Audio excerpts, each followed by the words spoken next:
లష్కర్ ఏ తోయబాకి జైషే మహమ్మద్కి ఇద్దరు చీఫ్లకు కూడా. మునీర్ మనల్ని మోసం చేస్తున్నాడు, అమెరికా నుంచి నొక్కేసిన డబ్బులు ఏం చేస్తున్నాడు, ఆ పైసలు ఏం చేస్తున్నాడు, మనకి ఎందుకు ఇవ్వట్లేదు అని చెప్పి ఐఎస్ఐ చీఫ్తో మాట్లాడుకున్నారు వాళ్ళు. మాట్లాడితే ఐఎస్ఐ చీఫ్ కూడా చాలా తెలివిగా ఆయన ఫీల్డ్ మార్షల్ ఆయన కాదని మనం ఏం చెబుతాం, ఆయన ఏమన్నా ఇస్తే ఒక 10 రూపాయలు 15 రూపాయలు మనం తీసుకోవటం, వీలైతే ఒక పూట భోజనం చేయటం, లేకపోతే ఒక 10 రూపాయలు జేబులో వేసుకుని ఇంటికి వెళ్ళటం, ఇవి మాత్రమే మనం చేయగలం.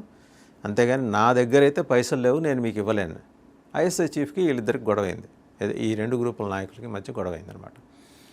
అంటే పక్క దేశంలో ఉగ్రవాద కార్యకలాపాలకేమో తుపాకులు ఆయుధాలు వేసుకొని మేము, వాళ్ళు ఏమన్నా ఎదురుదాడికి దిగితే సావాల్సింది మేము, మాకు మాత్రం ఫైనాన్షియల్గా ఎలాంటి సపోర్ట్ చేయకుండా పోతారా మీరు అని చెప్పేసి గట్టిగా వేసుకున్నారట.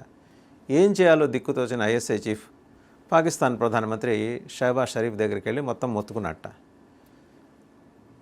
అయ్యా దొరా, ఇలా జరుగుతోంది, ఈ లష్కర్ ఏ తోయబా జైషే మహమ్మద్ బ్యాచ్ వచ్చి నా మీద, నా పీక మీద వచ్చి కూర్చుంటున్నారు, వాళ్ళకి డబ్బులు ఇవ్వకపోతే ఇక మీద ఉగ్రవాద కార్యకలాపాలు బంద్ చేస్తారట, పైగా ఇక్కడే ఇంటర్నల్గా ఒక తిరుగుబాటుకి వాళ్ళు నాయకత్వం వేస్తారట. ఏం చేద్దామంటే షహబాజ్ షరీఫ్ పెద్ద పెట్టినవి, నువ్వు ఎవరినైతే అడగకూడదో వాడినే వచ్చి అడిగావు నేరుగా, అత్యంత బలహీనుడు ఎవరంటే పాకిస్తాన్ మొత్తం మీద నేను ఒక్కడనే, ఆ ఫెయిల్డ్ మార్షల్ ఏదైనా చెబితే అది క్యారీ అవుట్ చేయడం, వాడేమన్నా ప్రెస్ నోట్ పంపిస్తే అది చదవటం తప్పించి నేను చేయగలిగింది ఏం లేదు.